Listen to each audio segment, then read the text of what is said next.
Kwame's been going hard, huh? Kwame Brown made a hell of a comeback.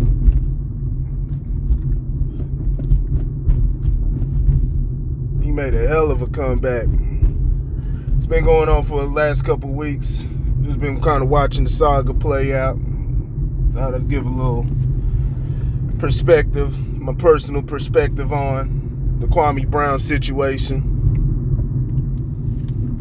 You know, him going back at the All the Smoke podcast with Steven Jackson and Matt Barnes. All of this could have been easily avoided. But y'all gotta learn how to respect men. You gotta learn how to respect the person. These people have lives outside of what you see on the screen, but we just see them on the television and go ahead and make, I don't want to say assumptions. I was about to say make assumptions, but we try to minimize a person because they may not have been the top at the craft or, anything like that. But the goal is to go out there and put in the work and give all that you have. Everybody in the NBA wasn't going to be a Kobe Bryant or Michael Jordan, and a lot of people aren't put in the position to be that. There's a lot of stuff that goes on behind the scenes, a lot of politics that happen. Now, that's not to say that's just the story with a Kobe or Mike. Those guys are exceptional talents. But a lot of times, some guys will get put into the starter role, get the ball, be able to have different touches and stuff like that. The time is invested with them. And yeah, there's work that has to be done, by the player himself. But for the most part, it's a lot of times it's systematic.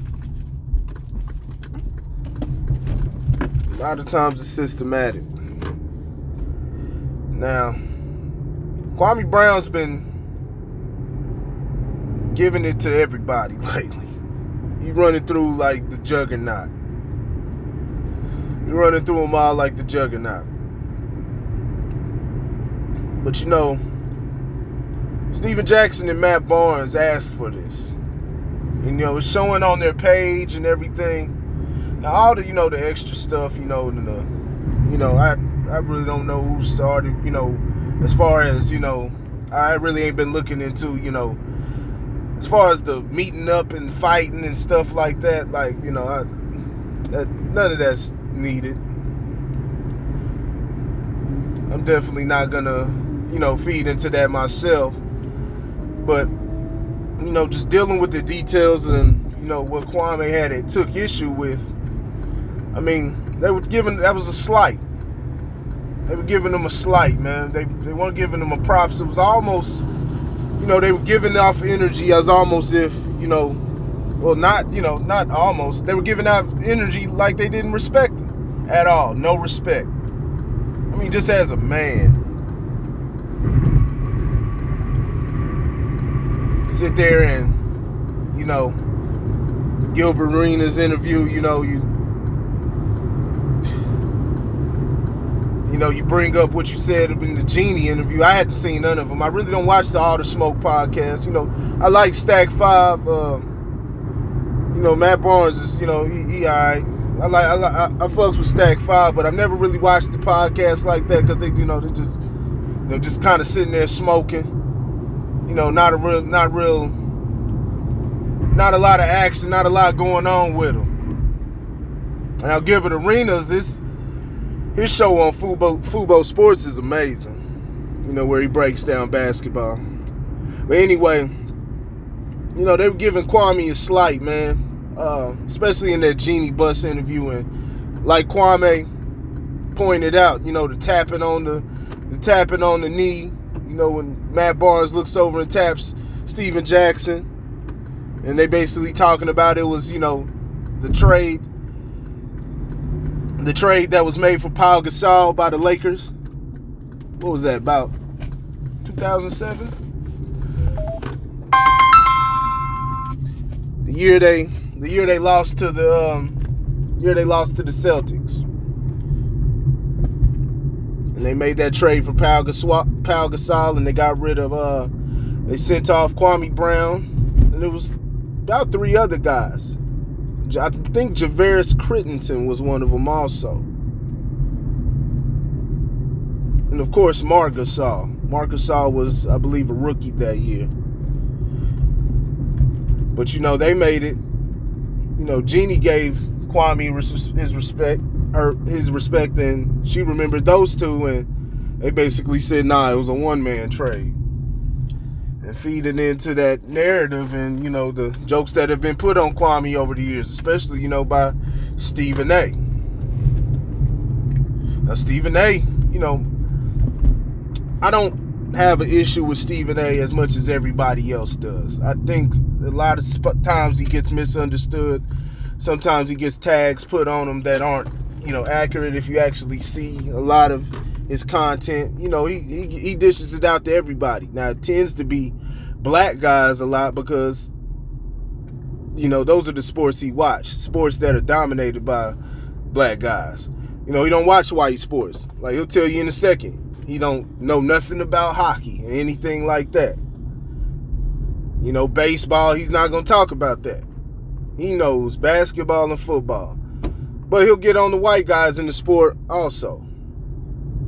He'll get on the white guys on the sport. Now, there should have been coverage about old boy that, you know, beat his wife. The white guy that beat his wife. But I just believe the reason there wasn't real coverage like that was because he's just, you know, he's not that big of a factor as far as, you know, star power on the team. Now, I could be wrong. You know, if I'm wrong, let me know. If there's anything comparable when I'm talking about star power. And you find a black guy who they gave that much coverage to, even though he didn't hold that type of star power. Because when you talk about, you know, situations like Ray Rice or Kareem Hunt or anything like that, you know, these guys were known names. These guys were known. Now,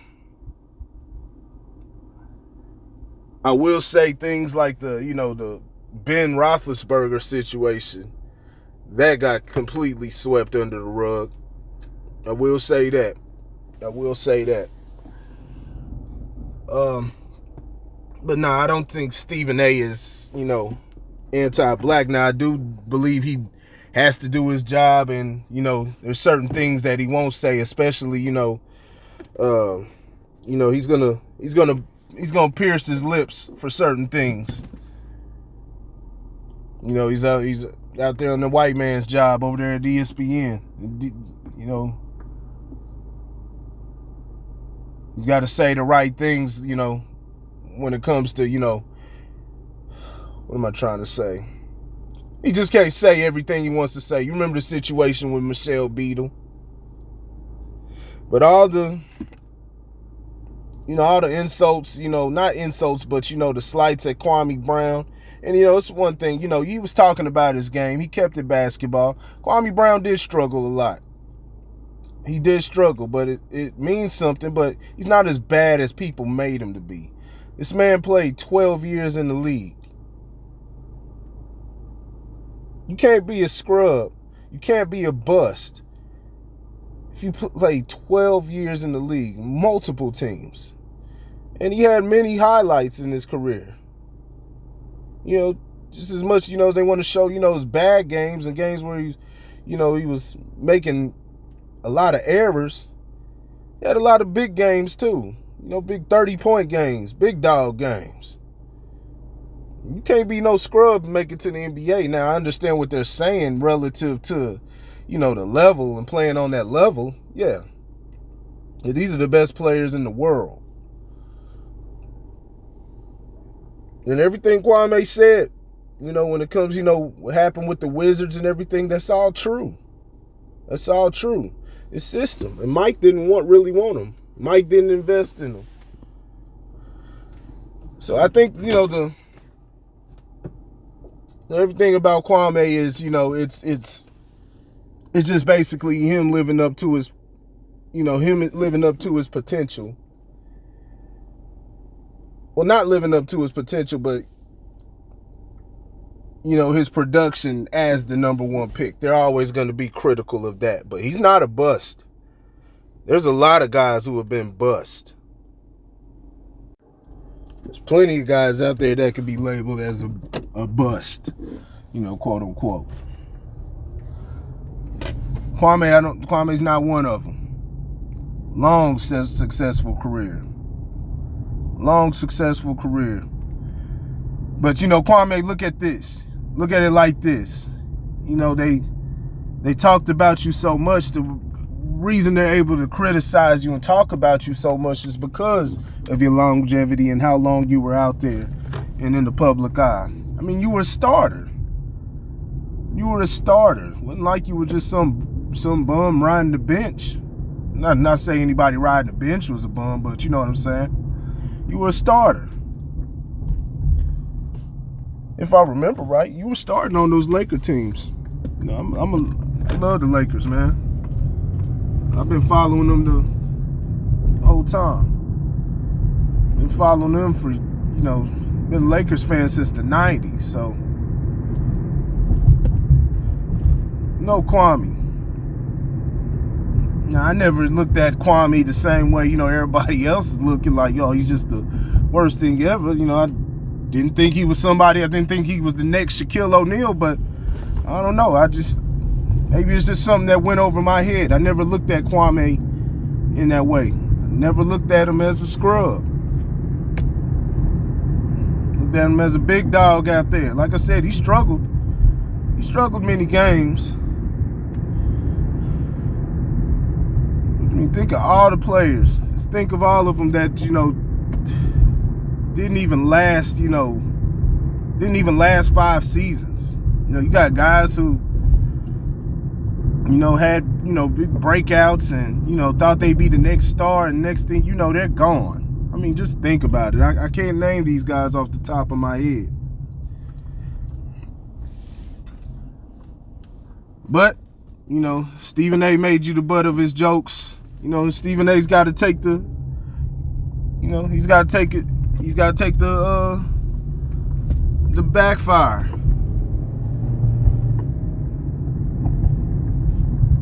He's got to take it. He's got to take the shit that he dishes out. I mean, it's been, but, all the stuff, all these years in Kwame never said nothing. Never said a word. He just kept poking. It's 2021. We've been talking about, they've been going on Kwame Brown since, about 04 or so. They've been going on him for that long. This man's never said a word. He kept poking the bear. That motherfucker bit. It kept biting. It kept snacking. He's on a rampage. A verbal rampage. He's doing his thing, man. It's good to see his channel boosting up, and he's got some good game, in between. He's got some good game in between. Not everything, with it is perfect. And he'll tell you not everything is perfect, but, with a voice like his, somebody that can stand on their square, say what's real, say what's on their mind, and get that channel up. I love to see it, man. I think he's up at damn near over 200,000. I think he's still in. I think when all this started, he had about 7,000 subscribers. So, man, that's a beautiful thing, man. Need voices, man, out there because he speaks on more than, just NBA and stuff like that. He speaks on real life issues. He provides a lot of solutions to different things also. These cats poking at him, and then you had, I thought he kind of stepped overboard, but I understand what he was saying with the Jamel Hill. Like, y'all got to watch y'all mouth when you're talking about black men, because, they've been trying to destroy, just men in general. They're trying to destroy masculinity and pass everything off as violence, but I don't think that was Jamel Hill's intention. But I understand what he was saying. Now, as far as the Charlemagne the God thing, that was completely uncalled for, what Charlemagne did. You know, running his mouth too much. And now look. No, why would you even bring up, why would you think it would be cool to bring up that man's family's history? And that's got nothing to do with that man. Kwame Brown's been living life doing his own thing. He was, you know, he never caused problems in the locker room as a player. Never did none of that. As far as I know, that's why everybody's surprised that Kwame came out in this fashion, because we never heard Kwame talk. He was always silent. He was always silent. Wasn't a shit starter. So, you know, for you to bring out all of that about the man and his father and all of that, that's personal. A lot of people get affected, you know, with the information like that coming out. It's not cool. And you should have known that. Now, you apologize, but hey, man. You know, Kwame didn't accept that apology. And you heard the reasons why. You got a lot, Charlemagne the God, man. You got a lot that you got to make up as far as that case down in South Carolina with Jessica Reed. You told a lot of lies in interviews. You told a lot of lies in those interviews. You yourself contradicted yourself. When you look at the facts and details of the case, you got a lot of explaining. You know,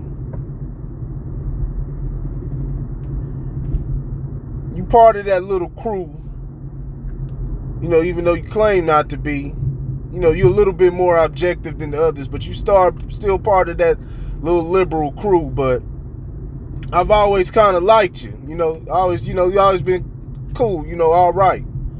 But that shit is unacceptable.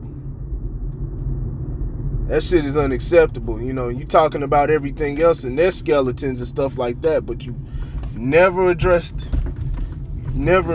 all the details of the Jessica Reed situation. You got to make that right, homie. Because you have clear lies, and I'm talking about clear lies when it comes to that. One point being the age. You said in your interview with Academics, when you said that, you know, the girl was, you know, no, you were 20 at the time, and when the cops were questioning you, you said, you know, you just left the room and you heard screaming, but, you know, you had nothing to do with it, but you supplied the liquor, and the cops were asking you, well, how were you able to get liquor? And, you know, you're talking about, you know, you got people that can buy it for you and stuff like that because you weren't old enough. But when the case took place, you were 22 years old, about to go on 23. And I don't want to down you. This ain't what it's about. But, you know, what's wrong has to be made right.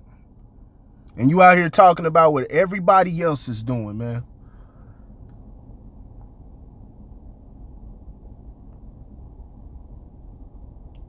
So, man, keep eating, Kwame. Keep eating, Kwame, man. Kwame Brown, and, you know, he's going to do what he does. Now, one thing I will say, you know, he does say that, you know, they accuse him of coming off aggressive. I will say that, you know, and we all know, when we come at everybody in a hard way, you know, call them bitch ass niggas and shit like that. It really just kind of pours more fuel on the fire. You know, that would be my only real criticism of, you know, Kwame and his method. But, you know, it's his channel. He do what he do, but he's speaking that real though. He's just coming real. It ain't no bells and whistles, no, you know, it's uncut. It's uncut. I would just keep that in mind, especially when, it's setting an example for the young black males in their, the way that they engage different conversations. The way that they engage different conversations. That'd be my only thing. And he may feel different. Now, but at the same time, it's stuff like this, just like, Charleston White's method, it gets people viewing. Sometimes you got to draw people in so they can hear the real. Because when a person's just, being, humble, I'm not saying Kwame's not humble, but that may be the wrong words, but a person's keeping it clean and everything, they don't want to hear that. People sit there and ignore it. So, you start putting some spice up on it, and now you got their attention. So keep applying that pressure. Keep applying that pressure, Kwame Brown, and salute to you. And yeah, the man's not a bust. Man is not a bust. He's doing a lot, man. Looks like he's living life well. From the optics, looks like he's living the life that many, men should strive for. Self-reliance, and able to live off the land and having land, and able to make stuff happen, man. Getting out of this matrix. So that's all I got. Let me know I know it's kind of long-winded on this, but let me know what you think in the comment section. Like, share, subscribe, and I will holler at y'all later. Peace.